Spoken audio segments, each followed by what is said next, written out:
നമസ്കാരം. പ്രവാസി മലയാളി പ്ലസിലേക്ക് എല്ലാ പ്രവാസികൾക്കും സ്വാഗതം. പ്രവാസികൾ എല്ലാവരും തന്നെ ചെറിയ പെരുന്നാൾ ആഘോഷത്തിന്റെ നിറവിലായിരിക്കും അല്ലെ? അതിന്റെയൊക്കെ ആഘോഷത്തിന്റെ വേളയിലൊക്കെ ആയിരിക്കും. ഏതായാലും എല്ലാവർക്കും നമ്മൾ കഴിഞ്ഞ കുറച്ച് ദിവസങ്ങളായി ഈ പെരുന്നാൾ ആശംസ കൊടുത്തുകൊണ്ടിരിക്കുകയാണ്. എന്നിരുന്നാൽ നമുക്ക് തുടക്കത്തിൽ തന്നെ എല്ലാവർക്കും ഒരു നല്ല പെരുന്നാൾ ആശംസ നേടുകയാണ്. വിശുദ്ധിയുടെ വ്രതക്കാലം പൂർത്തിയാക്കി ഒമാൻ ഒഴികെ ഗൾഫ് രാജ്യങ്ങളിലെ വിശ്വാസികൾ ഇന്ന് ചെറിയ പെരുന്നാൾ ആഘോഷിക്കുകയാണല്ലേ? അതെ, ഇന്നാണ് ആക്കുന്നത്. മാസപ്പിറ കണ്ടിട്ടില്ല. അത് കാരണം റമദാൻ 30 പൂർത്തിയാക്കി നാളെയാണ് ഒമാനിൽ ഈദ് ആഘോഷം നടക്കുന്നത്. സൗദി പക്ഷെ പറയുന്നത് അവരുടെ ആദ്യം തന്നെ അവർ പറഞ്ഞിരുന്നു ഇന്നാണ് ആഘോഷിക്കുന്നതെന്ന് പറഞ്ഞിരുന്നു.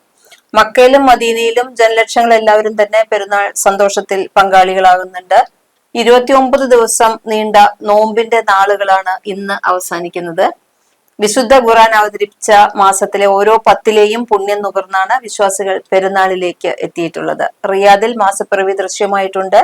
ഇതോടെ Saudi, UAE, Qatar, Kuwait, Bahrain രാജ്യങ്ങളും വിവിധ അറബ് രാജ്യങ്ങളും ഇന്ന് ഈദിന്റെ മധുരത്തിൽ തന്നെയാണ്. മാസപ്പിറവി ദൃശ്യമാകാത്ത ഒമാനിൽ മാത്രമാണ് നാളെ പെരുന്നാൾ പറഞ്ഞിട്ടുള്ളത്. മക്കയിലും മദീനയിലും രാവിലെ പെരുന്നാൾ നമസ്കാരമുണ്ട്. സൂര്യോദയം കഴിഞ്ഞ 15 മിനിറ്റിലാണ് നമസ്കാരവും പ്രത്യേക പ്രഭാഷണവും എല്ലാം നടന്നത്. ഇതിനു പുറമെ വിവിധ GCC രാജ്യങ്ങളിലെ ഈദ്ഗാഹുകളിലും മലയാളികളെല്ലാം എത്തിയിട്ടുണ്ട്. ഇതിനൊപ്പം പറയാവുന്ന ഒരു കാര്യമുള്ളത്, ഗാസയിലും വെസ്റ്റ് ബാങ്കിലും ഒക്കെ ഇസ്രയേലിന്റെ വംശഹത്യ ഇപ്പോഴും നടക്കുന്നുണ്ട്. അതിന്റെ പശ്ചാത്തലത്തിൽ തന്നെ ഇന്നും ആക്രമണങ്ങൾ വന്നിട്ടുണ്ട്. പക്ഷെ എങ്കിലും അവിടെയും ഇപ്പോൾ പെരുന്നാൾ എത്തിയിട്ടുണ്ട്. ഐക്യദാർഢ്യത്തിന്റെയും സ്നേഹത്തിന്റെയും പങ്കുവെക്കലിന്റെയും സഹനത്തിന്റെയും എല്ലാം പാഠങ്ങൾ പഠിപ്പിച്ചു തന്നെയാണ് ചെറിയ പെരുന്നാൾ ഇപ്പോഴും എത്തിയിട്ടുള്ളത്.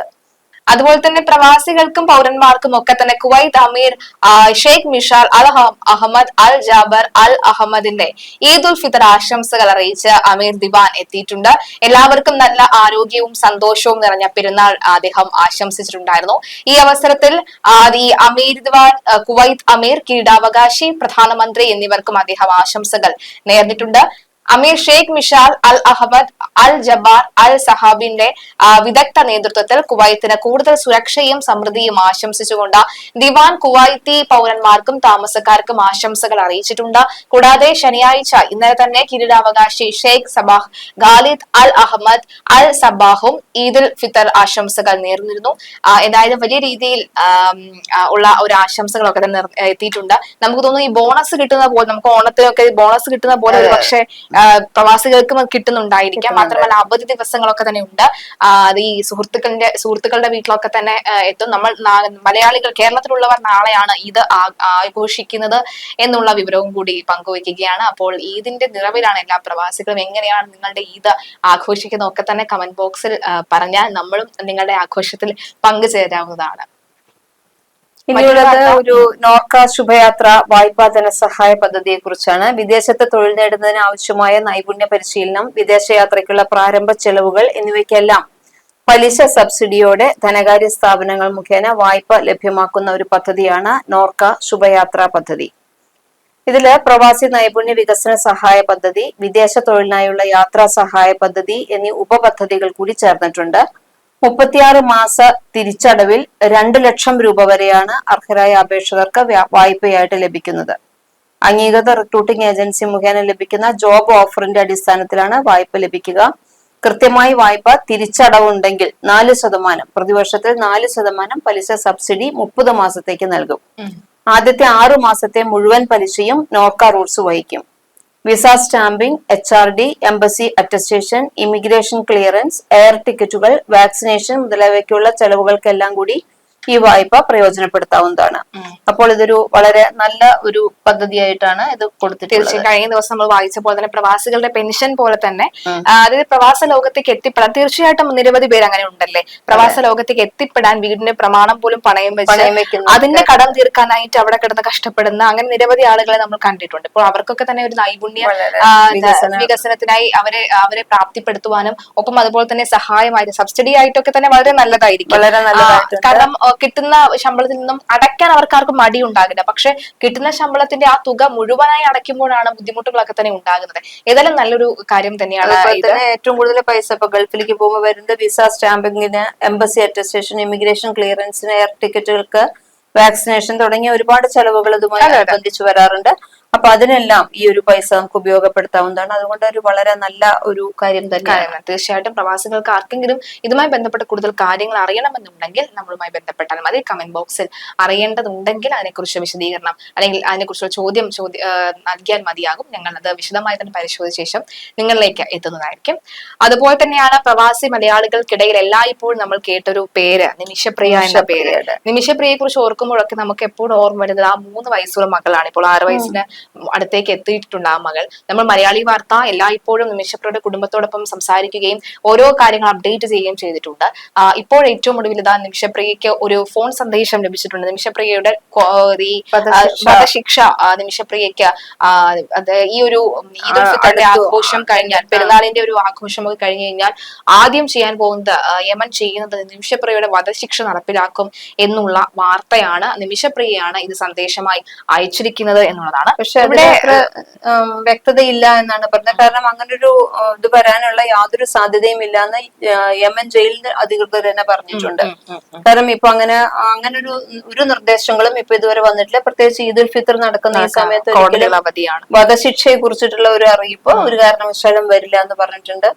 എന്തായാലും ഇത് കിട്ടിയിട്ടുള്ളത് ആക്ഷൻ കൗൺസിൽ കൺവീനർ ജയൻ എടപ്പാളിനാണ് നിമിഷപ്രിയയുടെ ശബ്ദ സന്ദേശം അയച്ചു കൊടുത്തത്. നിമിഷപ്രിയ അതിൽ പറഞ്ഞിട്ടുള്ളത് വധശിക്ഷ നടപ്പാക്കാൻ തീരുമാനിച്ചു എന്ന് പറഞ്ഞ് ഒരു കോൾ വന്നു, അഭിഭാഷകയുടെ ഫോൺ കോൾ വന്നിരുന്നു എന്നാണ് പറഞ്ഞിരുന്നത്. തീയതി നിശ്ചയിച്ചു എന്നും പറഞ്ഞിരുന്നു. പക്ഷെ അതിനെക്കുറിച്ച് വിവരങ്ങളൊന്നും തന്നെ തങ്ങൾക്ക് ലഭിച്ചിട്ടില്ല എന്നും ഈ വാർത്തയെ മുഴുവനായും തള്ളിക്കളയണം എന്നുമാണ് യമൻ ജയിലിൽ നിന്ന് അറിയിച്ചിട്ടുള്ളത്. പക്ഷെ ഒരറിയിപ്പും ഇതുവരെ വന്നിട്ടില്ല പറയുന്നു. അപ്പോഴും നമുക്കൊരു പൂർണ്ണമായി വിശ്വാസത്തിലെടുക്കാൻ പറ്റുമോ ഇല്ലയോ എന്ന് ചോദിച്ചാൽ ഈ നിമിഷപ്രിയയുടെ കേസുമായി ബന്ധപ്പെട്ട നിരവധി കാര്യങ്ങൾ നിമിഷപ്രിയ പറഞ്ഞാൽ നമുക്കും അറിയാവുന്നത്. ഇത്തരത്തിൽ ശബ്ദ സന്ദേശം അയച്ചും ടോമി ആ നിമിഷപ്രിയയുടെ ഭർത്താവിനെയൊക്കെ തന്നെ ഫോണിൽ സംസാരിച്ചും ഒക്കെ നിമിഷപ്രിയ പറഞ്ഞിട്ടുള്ള കാര്യങ്ങളാണ് നമ്മൾ നടപടികളായിക്കെ തന്നെ ഇപ്പോൾ ഈ ദയാധനം ബ്ലഡ് മണി കൊടുക്കണം എന്നൊക്കെ തന്നെ അറിഞ്ഞതും നിമിഷപ്രിയ പറഞ്ഞൊക്കെയാണ് അറിയുന്നത്. അപ്പൊ ഈ നിമിഷപ്രിയ പറയുന്ന കാര്യം നമുക്ക് അങ്ങനെ പൂർണ്ണമായി തള്ളിക്കളയാൻ സാധിക്കില്ല. പക്ഷെ ഇവിടെ ഇപ്പോൾ യമൻ ജയിൽ തന്നെ നേരിട്ട് പറയുന്നത് കൊണ്ട് ഒരു പക്ഷെ നമുക്ക് അതൊരു വ്യാജ. ഒരു കാര്യം പറയേണ്ട, അടുത്ത ആഴ്ച വളരെ നിർണായകമാണെന്ന് പറയുന്നുണ്ട്. കാരണം ഉന്നത തലത്തിലുള്ള ഒരു ഇടപെടലിനായിട്ട് നമ്മൾ ശ്രമിക്കുന്നുണ്ട്. കേന്ദ്ര സർക്കാരിന്റെ ഒരു കത്ത് നിമിഷപ്രിയയുടെ അമ്മ ആവശ്യപ്പെട്ടിരുന്നു. ആ കത്ത് അടുത്ത ആഴ്ച കിട്ടും. അങ്ങനെ അത് ഉടനടി ആ കത്ത് ലഭിക്കുകയാണെങ്കിൽ പെട്ടെന്ന് തന്നെ ചർച്ചകൾ നടത്താമെന്നാണ് പറയുന്നത്. കത്തിന്റെ വിശദാംശങ്ങൾ എന്താണെന്നുള്ളത് ഇപ്പൊ വെളിപ്പെടുത്തിയിട്ടില്ല. എന്തായാലും അമ്മ ഇപ്പോൾ യമനിലെ സാമുവൽ എന്ന് പറഞ്ഞ അഡ്വക്കേറ്റിന്റെ വീട്ടിൽ തന്നെയാണ് നിൽക്കുന്നത്. നിമിഷപ്രിയയുടെ മോചനത്തിന് വേണ്ടിയാണ് അമ്മ അവിടേക്ക് പോയത്. കൂടുതൽ പണം ആവശ്യമാണെന്നാണ് പറഞ്ഞിട്ടുള്ളത്. നിമിഷപ്രിയയുടെ മോചനത്തിന് ആദ്യത്തെ ഒരു ഗഡു കൊടുത്തിരുന്നു, പക്ഷെ പിന്നീടുള്ളത് എടുക്കാൻ പറ്റിയിട്ടില്ല. അപ്പൊ കൂടുതൽ പണം ആവശ്യമുണ്ട്, അത് കണ്ടെത്തേണ്ട സമയം വേണമെന്ന് പറയുന്നു. പക്ഷെ ആ സമയത്തിന് കൂടുതൽ സമയം കൊടുക്കില്ല എന്നാണ് ഇപ്പോൾ പറഞ്ഞിട്ടുള്ളതായിട്ടാണ് നിമിഷപ്രിയയുടെ തന്നെ ഒരു സന്ദേശം വന്നത്. അതായത് ഈ തലാൽ എന്ന് പറയുന്ന നിമിഷപ്രിയ വധിച്ച ആ വ്യക്തി എന്ന് പറയുന്നത് യമനിലെ ഗോത്രവർഗത്തിൽപ്പെട്ട ഒരു വ്യക്തിയാണ്. അതുകൊണ്ട് തന്നെയാണ് ഗോത്രവർഗമാണ് അവിടെ ഇപ്പോൾ കൂടുതലായി ഭരിക്കുന്നത്. അതുകൊണ്ട് തന്നെയാണ് അവരുമായി നമുക്ക് അധികം സംസാരിക്കാൻ കഴിയാത്തത്. പക്ഷെ എന്നാൽ പോലും പ്രധാന കേന്ദ്ര ഇടപെടൽ കൊണ്ട് തന്നെ നിമിഷപ്രിയയുടെ അമ്മയ്ക്ക് ആ ഗോത്ര തലവന്മാരുമായി സംസാരിക്കാൻ കഴിഞ്ഞിരുന്നു. അവരാണ് ഈ ബ്ലഡ് മണി ദയാധനം വാങ്ങിയെങ്കിൽ പോലും അവർ പക്ഷെ ഇതിലോടൊന്നും തന്നെ, കാരണം അവർ ഒരിക്കലും വിചാരിക്കുന്നതിനപ്പുറമുള്ള ഒരു സംഖ്യയാണ് അവർ പറഞ്ഞത്. പക്ഷെ കേരളത്തിന്റെ മനസാക്ഷി ഒന്നടങ്കം ഒരുമിച്ച് നിന്നുകൊണ്ട് നമ്മൾ എല്ലാവരും സഹായിച്ചതിന്റെ ഫലമായിട്ടാണ് നിമിഷപ്രിയ അവർ പറഞ്ഞ അത്രയും വലിയൊരു സംഖ്യ കൊടുക്കാൻ കഴിഞ്ഞത് എന്നുള്ളതാണ്. പക്ഷെ അത്രത്തോളം കൊടുക്കും തോറും അവർ വീണ്ടും വീണ്ടും ആവശ്യപ്പെട്ടുകൊണ്ടേ ഇരിക്കുകയാണ്, നമുക്കിതല്ല ഇതിനേക്കാൾ അപ്പുറം വേണം എന്നുള്ളത്. മാത്രമല്ല അവർ പറയുന്നത്, ഒരു യമൻ എന്ന് പറയുന്ന ഒരു മുസ്ലിം രാജ്യമാണ്, നമുക്കറിയാം. ഈ ഗോത്രവർഗക്കാരും കടുത്ത മുസ്ലിം വിശ്വാസികൾ കൂടിയാണ്. അവർ ഏറ്റവും കൂടുതലും ആദരിക്കുന്നത് ഈ മരിച്ചു കഴിഞ്ഞാലുള്ള മൃതശരീരത്തെയാണ്. ഈ നിമിഷപ്രിയ ചെയ്ത ഏറ്റവും വലിയ പാതകം എന്നവർ പറയുന്നത്, നിമിഷപ്രിയ കൊലപാതകം നടത്തിയതിനു ശേഷം അവർ ആരോപിക്കുന്നതാണ്. നിമിഷപ്രിയ കൊലപാതകം നടത്തിയോ ഇല്ലയോ എന്നുള്ളത് അറിയില്ല, അതിനെക്കുറിച്ച് വിശദീകരണം വന്നിട്ടില്ല. അപ്പോൾ നിമിഷപ്രിയ, അതായത് യമൻ പറയുന്ന ഒരു വിശദീകരണം, നിമിഷപ്രിയ കൊലപാതകം നടത്തിയതിനു ശേഷം ആ ശരീരം തുണ്ടു തുണ്ടായി മുറിച്ച് വെട്ടി നുറുക്കി ടാങ്കിനകത്താക്കി എന്നുള്ളതാണ്. ആ ശരീരഭാഗം വെട്ടി മുറിച്ചതാണ് ഇവരെ ഏറ്റവും കൂടുതൽ ചൊടിപ്പിച്ചത് എന്നുള്ളതാണ് അവർ പറയുന്ന ഒരു വിശദീകരണം. പറഞ്ഞത് പാസ്പോർട്ട് പിടിപ്പിച്ചെടുത്ത് ക്രൂരമായി പീഡിപ്പിച്ചു, അതുകൊണ്ടാണ് ഈ വളരെ മോശമായി പെരുമാറി എന്നാണ് പറയുന്നത്. മാത്രമല്ല നിമിഷപ്രിയയുടെ ഒപ്പം തന്നെ ഈ യമൻ പൗര കൂടിയുണ്ട്, ഒരു ലേഡി കൂടി ഉണ്ടായിരുന്നു. പക്ഷെ അവരെ മാപ്പ് സാക്ഷിയാക്കാനുള്ള കൂടി. അവരാണോ വധിച്ചത് നിമിഷപ്രിയാണോ എന്നുള്ളതിനെ കുറിച്ച് ഇപ്പോഴും പൂർണ്ണമായിട്ടൊരു വിവരം നമുക്ക് ലഭിച്ചിട്ടില്ല. എന്തായാലും നിമിഷപ്രിയയുടെ മോചനവുമായി ബന്ധപ്പെട്ടിട്ട് ഹൂതി വിമത ഗ്രൂപ്പ് പ്രതിനിധിയുമായിട്ട് ഇറാൻ ചർച്ച നടത്തിയെന്ന് പറഞ്ഞിരുന്നു. ഇറാനിലെ വിദേശകാര്യമന്ത്രിയുമായിട്ട് ഇന്ത്യൻ വിദേശകാര്യമന്ത്രി ചർച്ച നടത്തിയപ്പോഴാണ്, കാരണം അവിടെ ഭരിക്കുന്നത് ഹൂതികൾ കൂടി ആയതുകൊണ്ട് ഹൂതികൾക്കാണ് പ്രാതിനിധ്യം. അതുകൊണ്ട് അബ്ബാസ് അരാക്ചി ഹൂതി നേതാവ് അബ്ദുൽ സലാമുമായി സംസാരിച്ചു. അങ്ങനെ വിദേശകാര്യമന്ത്രി എസ് ജയശങ്കറുമായി കൂടിക്കാഴ്ച നടത്തിയതിനു ശേഷമാണ് ഹൂതി വിമത ഗ്രൂപ്പ് പ്രതിനിധിയുമായിട്ട് ഇറാൻ ചർച്ച ചെയ്തതെന്ന് പറയുന്നു. അതിന്റെ അടിസ്ഥാനത്തിൽ കുറച്ച് സാവകാശം കൊടുക്കാം എന്നുള്ള തീരുമാനങ്ങളെല്ലാം ആയിട്ടുണ്ട് എന്നാണ് പറയുന്നത്. അപ്പം അതുപോലെ തന്നെ കഴിഞ്ഞ തവണ ഇന്ത്യയിൽ നിന്നുമുള്ള ഒരു ഉത്തർപ്രദേശ് സ്വദേശിയാണെന്ന് തോന്നുന്നു, അത് വധശിക്ഷ കാത്തിടുന്ന ഉത്തർപ്രദേശ് സ്വദേശിയുടെ അവസാന ഫോൺ കോൾ വന്നത് ഓർമ്മയുണ്ടാകുമല്ലോ. അത് നമ്മളൊരു ഇന്ത്യയുടെ ഒരു ഇടപെടൽ ഉണ്ടായി. പക്ഷെ പിറ്റേ ദിവസം തന്നെ അവരെ വധിക്കുന്ന സാഹചര്യം ഉണ്ടായിരുന്നു. അപ്പൊ അതുകൊണ്ട് തന്നെ ഭയപ്പാട് കൂടിയുണ്ട്. കാരണം യമൻ പോലെയുള്ള രാജ്യം എന്ത് നടപടി സ്വീകരിച്ചാൽ നമ്മൾ ഒരു പക്ഷെ ഒന്ന് വൈകിയേ അറിയുകയുള്ളൂ. അതുകൊണ്ടുകൂടിയാണ് അപ്പോൾ പ്രധാനമായും നമുക്ക് ആ 6 വയസ്സുകാരായ മകളുടെ മുഖമാണ് കുഞ്ഞുകുട്ടി ആയതിനു ശേഷം വളർന്നതിന് ശേഷം ഇതുവരെയും അവളുടെ അമ്മയുടെ മുഖമൊന്നും കണ്ടിട്ടില്ല എന്നുള്ളതാണ്. മുഖ്യമന്ത്രി പിണറായി വിജയൻ അടക്കം നേരിട്ട് വന്ന് ആ കുട്ടിയടക്കം മോളടക്കം വന്ന് കാണുന്ന സാഹചര്യം ഒക്കെ തന്നെ ഉണ്ടായിരുന്നു ആദ്യഘട്ടത്തിൽ. എന്തായാലും നിമിഷപ്രിയയുടെ മോചനത്തിനായുള്ള കാത്തിരിപ്പിൽ തന്നെയാണ് കുടുംബം ഇപ്പോൾ. മറ്റു വാർത്തകൾ എന്തെങ്കിലും നമുക്ക് പറയാനായിട്ട്? അല്ല, ഇതിപ്പം നിമിഷപ്രിയ തന്നെയാണ് ഇപ്പൊ ഏറ്റവും വലിയ ചർച്ചയായിട്ട് വന്നിരുന്നത്. കുടുംബത്തിന്റെ ആവശ്യപ്രകാരം വിദേശകാര്യ മന്ത്രാലയത്തിന്റെ അക്കൗണ്ടിലൂടെ $40,000 കൊല്ലപ്പെട്ടയാളുടെ കുടുംബത്തിന് കൈമാറി എന്ന് കേന്ദ്രമന്ത്രി കീർത്തിവർദ്ധൻ സിംഗ് പറഞ്ഞിരുന്നു. ഇനിയുള്ള നടപടികൾക്ക് നിമിഷപ്രിയയുടെ കുടുംബവും കൊല്ലപ്പെട്ടയാളുടെ കുടുംബവും തമ്മിൽ ചർച്ച തുടരണം. ഈ ചർച്ച വിജയിച്ചെങ്കിൽ മാത്രമേ ഇനി നമുക്ക് മുന്നോട്ട് കൊണ്ടുപോകാൻ പറ്റുള്ളൂ. നിമിഷപ്രിയയുടെ അമ്മയ്ക്ക് യമനിലേക്ക് പോകാൻ സൗകര്യം ഒരുക്കിയിട്ടുണ്ട്. ചർച്ചയ്ക്ക് പവർ ഓഫ് അറ്റോർണിയെ നിയോഗിച്ചു. അഭിഭാഷകന്റെ സഹായം വിദേശകാര്യ മന്ത്രാലയം ഫണ്ട് ഉപയോഗിച്ച് ഉറപ്പാക്കി. ആക്ഷൻ കൗൺസിൽ കൊല്ലപ്പെട്ടയാളുടെ കുടുംബത്തിന് നൽകാൻ പിരിച്ച ബ്ലഡ് മണി യമനിൽ എത്തിക്കാൻ സഹായം നൽകി. ഇത്രയും എല്ലാം നമുക്ക് ചെയ്യാൻ സാധിച്ചു. പക്ഷെ മോചനം സാധ്യമാകണമെന്നുണ്ടെങ്കിൽ 2 കുടുംബങ്ങൾക്കും ഇടയിൽ നടക്കുന്ന ചർച്ച വിജയിക്കണം. എങ്കിൽ മാത്രമേ ഇനി എന്ത് എന്ന് പറയാൻ പറ്റുള്ളൂ. അപ്പോ അതിനെ കുറിച്ച് നമുക്ക് ഇനി 2020 ഈ വധശിക്ഷ വിധിച്ചത്. 5 വർഷം ഇങ്ങനെ തന്നെ കഴിഞ്ഞു പോയിട്ടുണ്ട്.